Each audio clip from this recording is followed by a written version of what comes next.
Hari ini kita bakal update kelanjutan dari kasus penculikan dan penghilangan nyawa dari Ilham Pradipta yang menjabat sebagai Kepala BRI Cabang Cempaka Putih.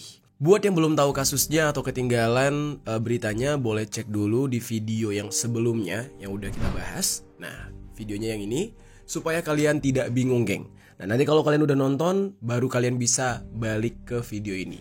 Nah, buat kalian yang udah nonton, langsung hari ini kita bakal bahas kelanjutannya, yaitu soal kemarin kita membahas tentang para pelakunya yang berakhir dengan ditangkapnya 4 orang yang diduga berperan sebagai aktor utama di balik kasus penghilangan nyawa ini. Nah, namun geng, yang mengagetkannya adalah saat ini pihak kepolisian sudah berhasil menangkap total sebanyak 15 orang yang menjadi tersangka atas kasus ini.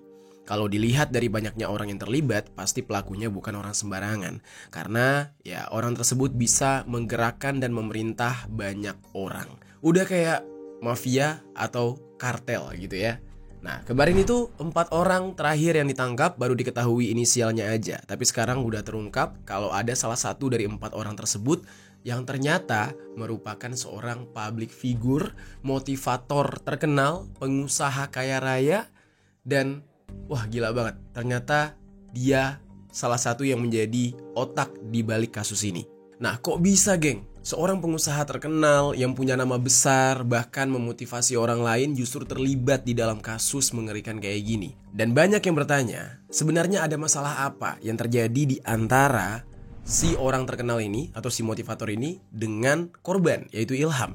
Apakah benar kalau motif utamanya karena pinjaman fiktif seperti isu yang beredar di sosial media sebelumnya? Nah, di video kali ini kita bakal membahas mengenai perkembangan dari kasus ini, geng. Dan kabarnya juga terindikasi ya, ada beberapa dari pelaku itu yang ternyata merupakan aparat militer. Ya, tercatat sebagai aparat militer di negara kita. Oke, sebelumnya gue mau disclaimer dulu nih. Pembahasan ini tidak bermaksud untuk melanggar aturan YouTube ataupun membahas sesuatu yang dilarang oleh YouTube.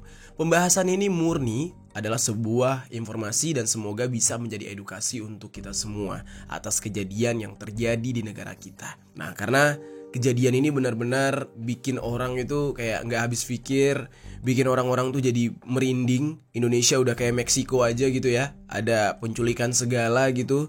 Dan kasusnya benar-benar mengerikan karena terorganisir, pelakunya nggak cuma 1 orang. Oke, langsung aja kita bahas secara lengkap perkembangan kasus ini. Halo geng, welcome back to Kamar Jerry.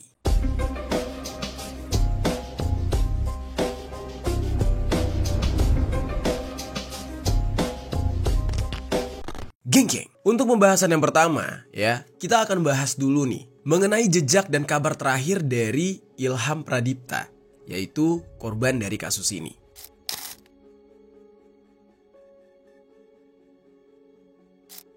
Jadi geng, berdasarkan pengakuan dari juru bicara pihak keluarga yang bernama Widodo Bayu Aji, tidak ada tanda-tanda yang mencurigakan dari Ilham pada saat sebelum sampai di hari kejadian. Bahkan di siang hari sebelum dia diculik, Ilham ini masih sempat ngobrol dengan kakaknya yang paling tua ya, yang ada di Surabaya melalui telepon. Di dalam percakapan tersebut, Ilham dan kakaknya ini membahas hal-hal yang sederhana seperti makanan-makanan khas Surabaya dan hal-hal yang menyenangkan lah. Dan percakapan ini berlangsung hangat sebab Ilham juga pernah bertugas di Surabaya sehingga obrolan seputar kuliner khas Surabaya jadi topik yang akrab di antara mereka. Di dalam percakapan itu, Ilham juga sempat membanggakan anaknya kepada sang kakak karena anaknya ini mendapatkan juara 1 saat kenaikan kelas. Pihak keluarga kaget ketika Puspita, istrinya Ilham, menelpon untuk mengabari kalau Ilham diculik. Ya, sebelumnya mereka baik-baik aja, mereka masih ngobrol hal-hal yang ringan.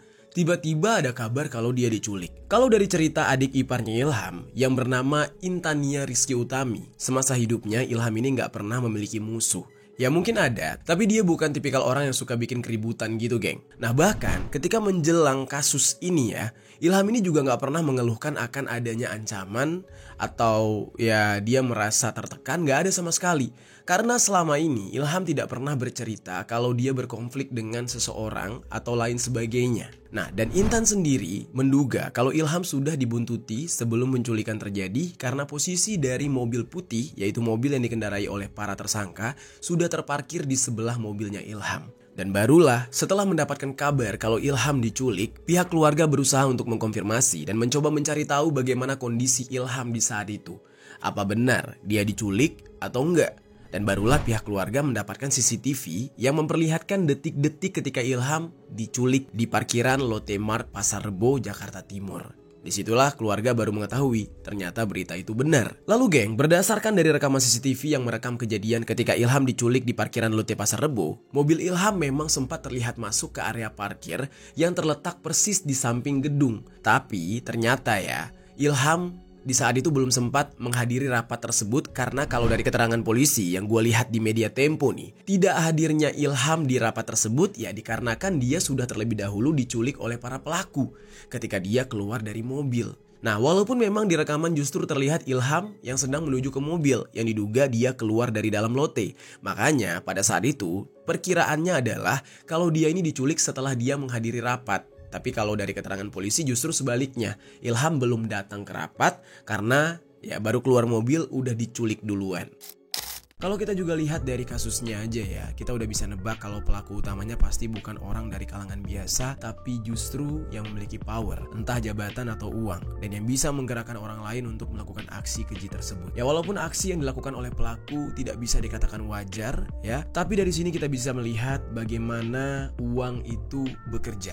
Ya, uang memiliki power karena dengan uang orang-orang bisa melakukan apa yang mereka mau. Sebenarnya ya, memiliki banyak uang ya jelas nggak salah. Istilahnya itu financial freedom, ya kan? Sudah bebas dari masalah finansial. Ya tergantung orangnya mau diarahkan kemana ketika dia sudah di dalam posisi financial freedom tersebut. Nah tapi untuk saat ini kita paham sendiri ya geng, negara kita ekonominya sedang lesu-lesunya. Tapi walaupun begitu kita tetap harus berusaha bertahan. Nah mungkin banyak orang yang di saat ini ya berusaha untuk bisa mendapatkan penghasilan tambahan karena pekerjaan utama di saat ini juga tidak bisa menjamin ya penghidupan masyarakat. Oke, sebelum kita lanjutkan ke ceritanya, gue pengen informasikan ke kalian dulu. Mungkin ini bisa menjadi acuan kalian untuk kalian yang ingin belajar menjadi seorang trader.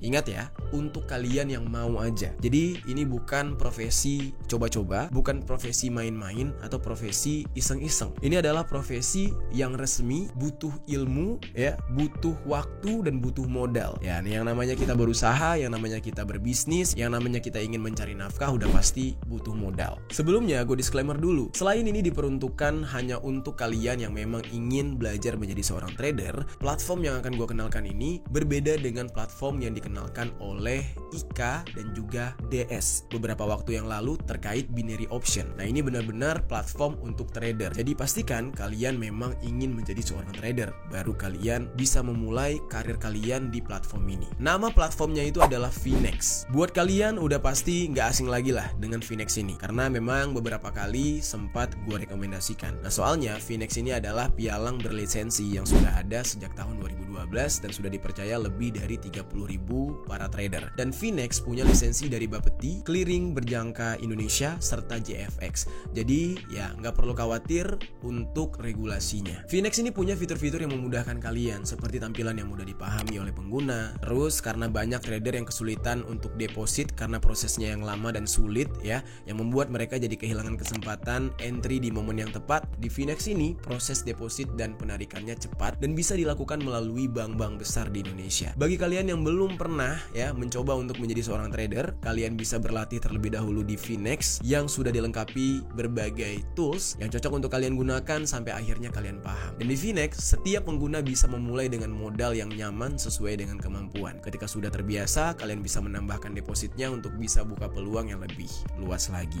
Dan kalian jadi bisa mengelola strategi tanpa khawatir kehilangan momen penting. Ya cuma gue tekankan ya geng, kalian juga harus konsisten dan disiplin di dalam menjalankannya. Untuk itu, gue rekomendasikan Finex karena nggak cuma berlisensi aja, tapi juga karena Finex yang berkomitmen untuk memudahkan kalian dalam belajar menjadi seorang trader, sehingga kalian nggak perlu takut untuk memulainya. Nah langsung klik link yang ada di deskripsi atau barcode yang ada di layar di sebelah gue ini. Jangan lewatkan kesempatan ini dan mulailah menjadi seorang trader bersama Finex. Oke, sekarang kita lanjutkan lagi nih geng ya ceritanya.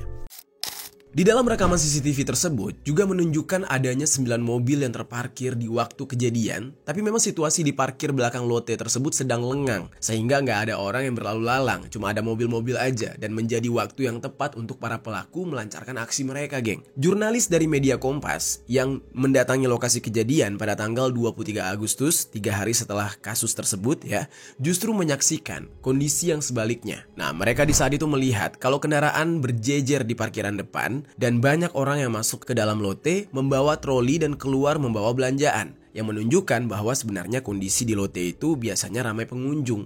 Dan kantin yang berada di samping gedung perbelanjaan juga nggak kalah rame, geng, karena banyak orang yang sedang makan dan nongkrong di situ. Kantin tersebut terhubung ke parkiran belakang swalayan melalui jalan setapak alias jalan kecil. Nah, yang masih jadi misteri sampai sekarang, sebelum jasad Ilham dibawa kemanakah Ilham ini?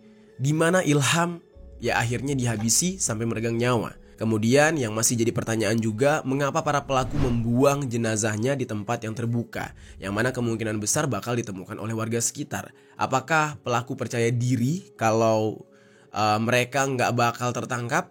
Nah, sekarang kabarnya ya, sudah ada total 15 orang nih yang ditangkap oleh polisi, yang mana salah satu dari mereka adalah seorang motivator serta pebisnis terkenal.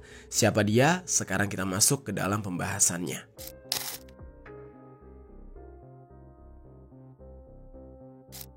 Jadi geng, kepolisian daerah Metro Jaya itu sudah menangkap sebanyak 15 orang yang diduga terlibat di dalam kasus ini. Serta orang yang dianggap sudah menghilangkan nyawa Ilham Pradipta juga udah ditangkap.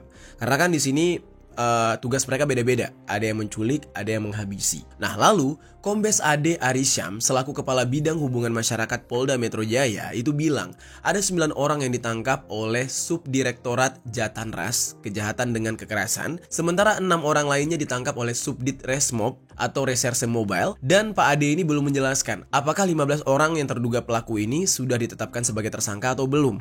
Nah, peran dari masing-masing mereka itu juga masih belum jelas sehingga penyidik masih terus mendalami.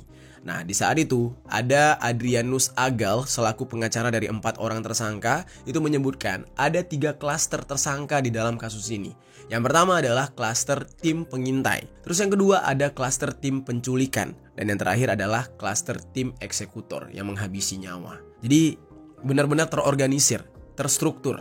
Terus geng, Pak Adrianus ini juga mewakili 4 kliennya yang bertugas sebagai penculik nih. Dan berarti ini adalah 4 pelaku yang ditangkap pertama kali, yaitu inisial AT, RS, RAH, dan RW alias Eras. Nah, menurut dia, 4 kliennya ini mengaku ada keterlibatan seorang oknum aparat berinisial F dalam kasus ini.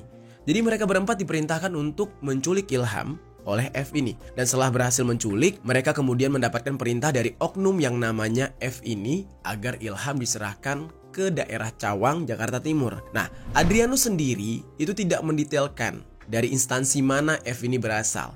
Apakah dari kepolisian atau dari kemiliteran. Gak disebutkan. Beliau cuma menyatakan kliennya meminta perlindungan dari Panglima Tentara Nasional Indonesia yaitu Jenderal Agus Subianto serta Kepala Kepolisian RI Jenderal Listio Sigit Prabowo. Kalau tadi Pak Adrianus ini menyebut peran dari para tersangka dibagi menjadi 3 klaster. Nah, informasi terbaru dari AKBP Abdul Rahim selaku Kasubdit Jatanras beda lagi nih. Dikatakan peran dari tersangka ini terbagi justru menjadi 4 klaster. Jadi ada 4 bagian, yaitu klaster aktor intelektual, klaster yang membuntuti, klaster yang menculik, baru klaster yang menghabisi. Nah, klaster yang menghabisi ini sekaligus menjadi orang yang yang membuang jenazahnya Ilham setelah itu. Nah, berarti bertambah nih ya, aktor intelektual 1 orang. Berarti ada orang yang berperan sebagai looks-nya kayak orang baik mungkin. Looks-nya kayak orang berwibawa mungkin untuk mendekati Ilham ini kali ya.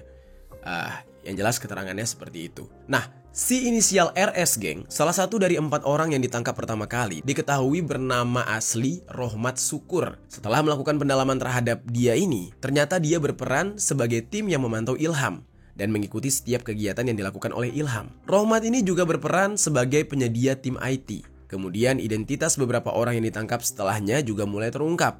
Ada 4 orang yang ditangkap yang diduga berperan sebagai aktor intelektual di dalam kasus ini, yaitu berinisial C, DH, YJ, dan AA. Nah, ternyata geng, DH ini bukan orang biasa. Nah, namanya aja udah aktor intelektual, ya kan? Nah, DH ini nama lengkapnya adalah Dwi Hartono. Terus semangat, terus berjuang di tengah-tengah kesibukan yang ada dan bisa menyelesaikan perkuliahan S2 ini tepat waktu. Dia ini dikenal sebagai seorang pengusaha asal Rimbo, Bujang Tebo, ya, Jambi. Dia ini pernah tinggal bersama orang tuanya di Jalan Sapat RT 22 Dusun Jati Makmur, Desa Mekar Kencana, Unit 6, Kecamatan Rimbo Bujang. Nah, rumahnya berlantai 2, geng, dan bercat putih dengan pagar warna biru. Namun beberapa hari terakhir rumah tersebut udah kosong dan pagarnya terkunci. Berdasarkan keterangan dari warga sekitar yang bernama Nanang, belum diketahui keberadaan orang tuanya Dwi saat ini berada di mana. Namun Nanang menduga kalau orang tuanya Dwi itu menyusul dia ke Jakarta. Dwi ini pernah menyelesaikan sekolah di SD Negeri 177 ya, Jalan Meranti Desa Tirta Kencana, dan melanjutkan pendidikannya di SMP Negeri 13 Jalan Kolim Desa Tirta Kencana. Dan setelah selesai SMP, dia melanjutkan ke jenjang pendidikan SMA sampai ke perguruan tinggi di Pulau Jawa. Disebut-sebut, dia sudah lama merantau meninggalkan Rimbo Bujang, geng. Dan menurut keterangan dari salah satu warga di sekitar sana yang bernama Jay Saragi, Dwi Hartono ini pernah sekolah di sana sampai SMA. Dan dia juga sempat menghadiri acara reuni SMP. Dan dalam acara reunian tersebut, Dwi sering mengundang artis-artis.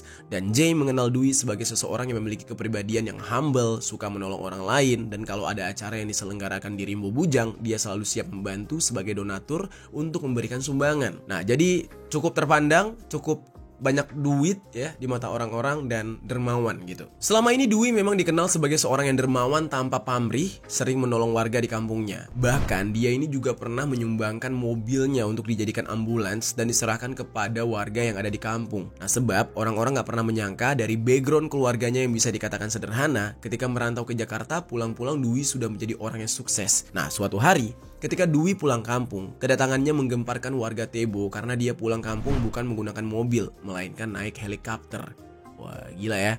Dan menurut warga di kampung, helikopter yang dia bawa pas pulang kampung itu adalah punya Dwi pribadi. Dan saat acara khitanan anaknya, Dwi juga pernah mengadakan syukuran yang mendatangkan artis Via Valen. Gak cuma Via Valen, geng, pernah juga ada Wika Salim dan penceramah terkenal Indonesia yang diundang ke acara tersebut. Nah, jadi benar-benar terpandang gitu.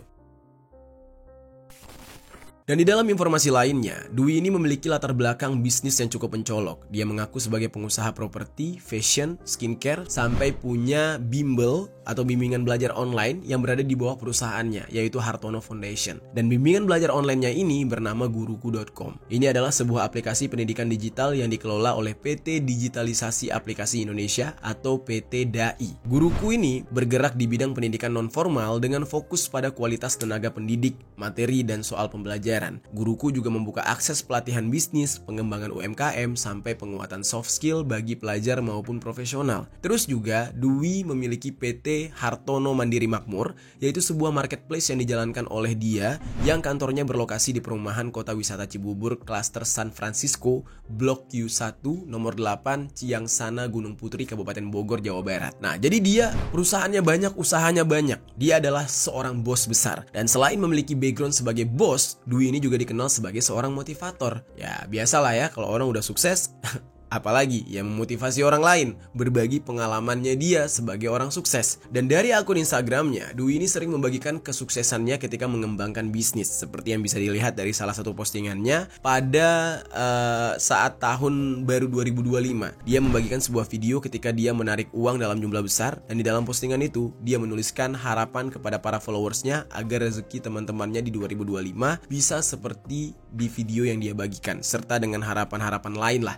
doa lain lah. Ya biasalah orang jual liur ya, motivator-motivator yang ya kita nggak tahu lah beneran sukses dari uang halal atau enggak, tapi yang jelas memotivasi. Dwi juga sering memposting agenda yang akan dia lakukan, seperti ketika dia pergi ke Guangzhou, Cina, dan di sana dia jalan-jalan sama istrinya. Dan selain itu ya, banyak juga postingannya dia yang sering mengunggah hal-hal receh, seperti memposting seorang perempuan yang menangis karena sulam alis, pengemudi yang tersesat di hutan karena pakai Google Maps, dan masih banyak lagi. Ya, selera humor bapak-bapak lah. Terus juga geng, di dalam salah satu videonya Dwi ini sempat menceritakan kalau dia mengambil S2 Administrasi Bisnis di Universitas Gadjah Mada atau UGM. Gimana tuh geng menurut kalian? Seorang motivator terkenal Orang kaya, pengikutnya banyak, usahanya banyak, bisa-bisanya menjadi otak dari aksi eksekusi yang mengerikan kayak gini.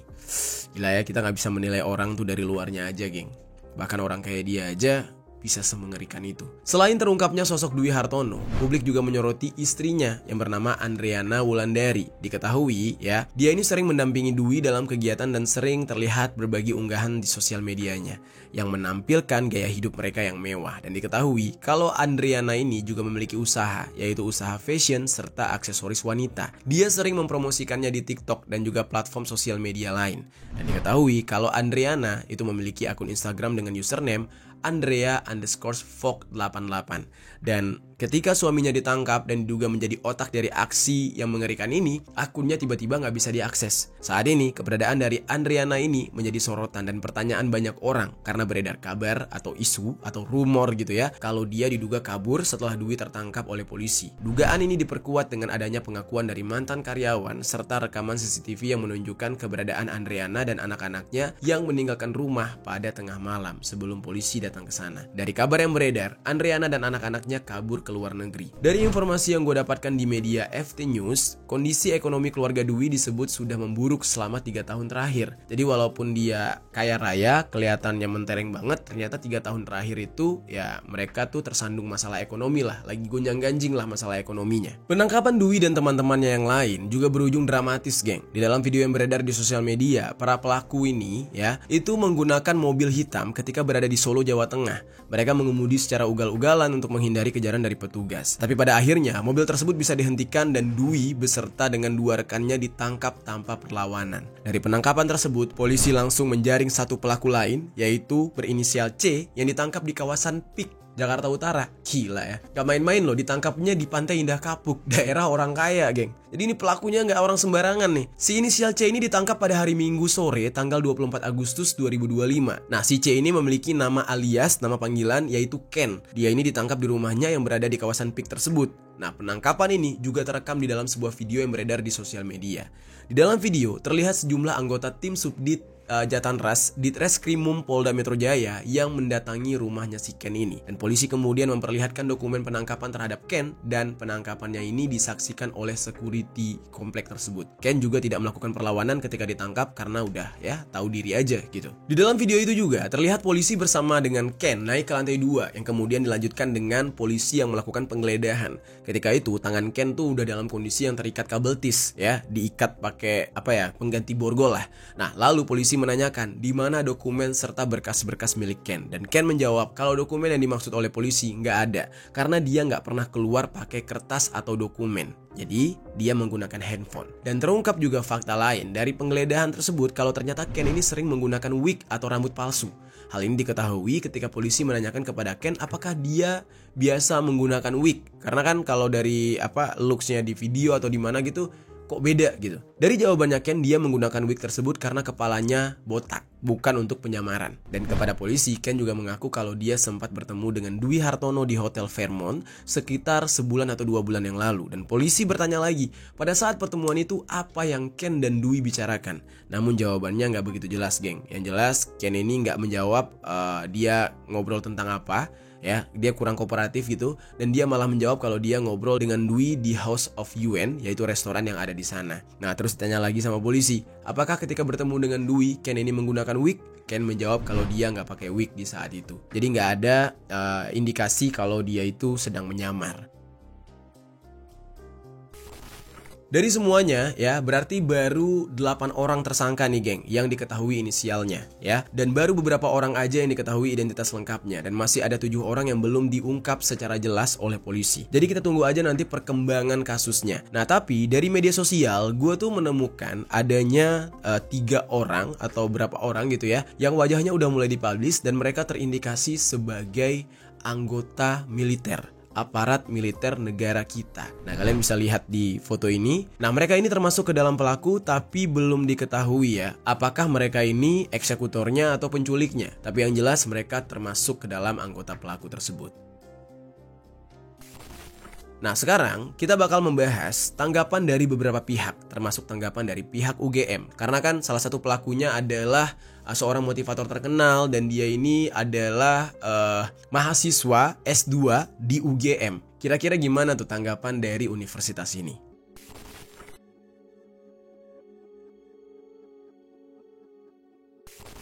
Jadi geng, setelah polisi menangkap Dwi karena diduga menjadi otak dari aksi penculikan dan penghilangan nyawa terhadap Ilham, pihak dari UGM secara resmi menonaktifkan dia dari seluruh kegiatan akademis. Penonaktifan ini didasarkan atas hasil koordinasi intensif internal serta surat resmi dari Dekan FEB UGM yaitu Didi Asyari, dan penonaktifan ini menjadi bentuk dukungan UGM terhadap proses hukum yang berjalan. FEB UGM sendiri sudah mengkonfirmasi kalau Dwi merupakan mahasiswa baru semester 1 program studi Magister Manajemen. Namun katanya dia ini kuliah di kampus UGM yang ada di Jakarta. Dan lalu UGM juga menyatakan bahwa mereka mendukung seluruh pemangku kepentingan untuk bekerja sesuai ketentuan agar kasus ini segera terungkap dan keadilan bisa terwujud bagi semua pihak. Kemudian UGM juga menyampaikan rasa belasungkawa yang mendalam atas meninggalnya Ilham Pradipta. Dan saat ini meskipun polisi udah menahan 15 orang yang berhubungan dengan kasus ini, perihal motifnya masih belum jelas. Namun banyak yang menduga kalau kasus ini dilatar belakangi dengan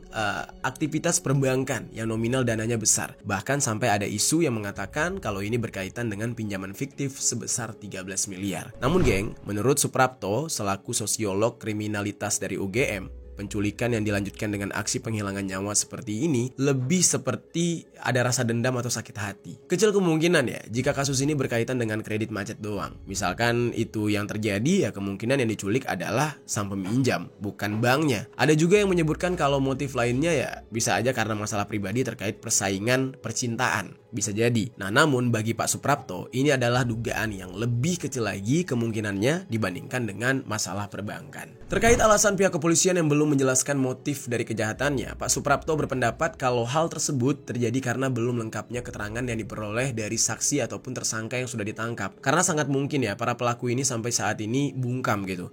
Dan alasan kedua mungkin aja karena pengakuan setiap pelaku masih berbeda-beda dan belum mengerucut ke satu alasan yang pasti. Dan alasan terakhir ya mungkin pihak kepolisian masih dalam tahap mengkaji dengan sangat hati-hati untuk mensinkronkan keterangan dari para tersangka dengan informasi yang diperoleh dari para saksi dan barang bukti yang sudah didapatkan. Lalu ada pendapat lain nih dari Arthur Josias Simon Runturambi. Dia ini adalah kriminolog dari Universitas Indonesia yang bilang kalau karena kepala cabang bank yang menjadi korban, kemungkinan besar kasus ini melibatkan atau berhubungan dengan jumlah uang yang sangat besar. Tapi karena ini melibatkan kantor cabang pembantu, diperkirakan jumlah pinjamannya nggak sampai puluhan miliar kalau menurut beliau. Nah berbeda jika pinjamannya dilakukan di kantor cabang, mungkin jumlah pinjamannya bakal lebih besar. Di sisi lain, penyelidik ya juga harus menelusuri aktivitas dari para pelaku penculikan serta penghilangan nyawa ini. Apakah mereka merupakan kelompok profesional atau cuma kelompok debt collector yang memang aktivitasnya mendekati aksi kriminalitas. Namun geng, memang publik masih percaya kalau motifnya pasti berhubungan dengan pinjaman uang fiktif. Dari informasi yang gue dapatkan di media Kaltim Post, Dwi ini merasa sakit hati karena permohonan kredit fiktif senilai 13 miliar itu ditolak oleh Ilham sebagai kepala bank tersebut. Nah karena merasa sakit hati itulah Dwi ini kemudian menyewa jasa sekelompok orang yang diduga sebagai debt collector gitu ya untuk menculik Ilham. Nah tapi kita tunggu aja nih geng pernyataan resmi dari pihak kepolisian untuk motif pastinya dari kasus ini itu apa. Nah itu dia geng pembahasan kita kali ini mengenai perkembangan kasus penculikan kepala Bank BRI cabang Cempaka Putih. Nah semoga kasus ini segera terungkap dan korban mendapatkan keadilan. Gimana geng? Menurut kalian tentang pembahasan ini? Coba tinggalkan komentar di bawah.